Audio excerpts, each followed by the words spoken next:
Exactement. Du fait de... Voilà. Ça, comme tout chrétien, en fait. Moi, c'est quand on me pose cette question-là, je me dis, mais quand on est chrétien, pourquoi tu n'as pas une vie cachée? Je veux dire, Mais parce la que vie les chantres chrétienne...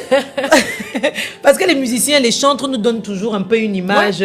On dirait qu'ils se sentent pas concernés. Tu vois, comme tu viens de Si. l'expliquer, justement, ils se sentent pas concernés par les choses. C'est pas leur truc. Comme si ils sont en dehors. On est souvent un peu perdus. Quand on dit prière ce soir, tu es sûr que ceux qui sont absents à la prière là, sur Zoom, c'est les chantres et les musiciens. Et c'est triste parce que pour moi, dans un culte, tout le monde est autant important l'un que l'autre. Ouais. Il n'y a pas de partie pour moi où, voilà, quand quelqu'un passe après la louange et dit, voilà, nous allons passer à la partie la plus importante du culte, ça aussi, c'est pas bien. Tu vois, parce que pour moi, chaque partie du culte ou chaque partie d'un service, c'est important.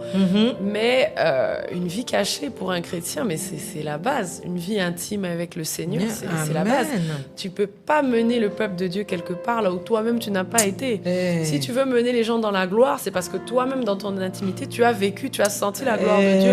C'est là-bas que tu veux les mener. Si tu veux les mener vers des chants en langue, vers, on va dire, la notion la plus élevée de la louange qui est Teïla, c'est un des mots en hébreu qui parle de la louange, mais qui parle d'un cœur, hein, d'une louange. Teïla, ça veut dire ça en fait, c'est de la louange, mais spontanée. Ça vient du cœur en fait directement. Si tu veux mener les gens là-bas, c'est que toi-même tu as déjà vécu ça dans ton intimité. Donc pour moi, autant que les chantres et les musiciens doivent avoir cette vie-là, autant que tout autre chrétien, autant qu'un pasteur, autant que la personne qui se lève et qui fait l'intercession, la modération. Bien sûr. Ils ont autant cette responsabilité-là. Dieu ne t'a pas appelé à être chantre musicien pour être dispensé du culte. C'est pas parce que quand tu plies les instruments ou que tu poses le micro que ton culte est fini. Le culte commence là. Il faut continuer. Ah, voilà. Ouais. Donc, il faut une certaine prépa. Tout le monde se prépare pour le culte du dimanche. Exactement. Voilà, exactement. tout Qu'on le soit monde. en service ou pas. Oui. Parce que ça aussi, j'entends beaucoup de choses. Bon, aujourd'hui, je suis choriste, je suis pas lead.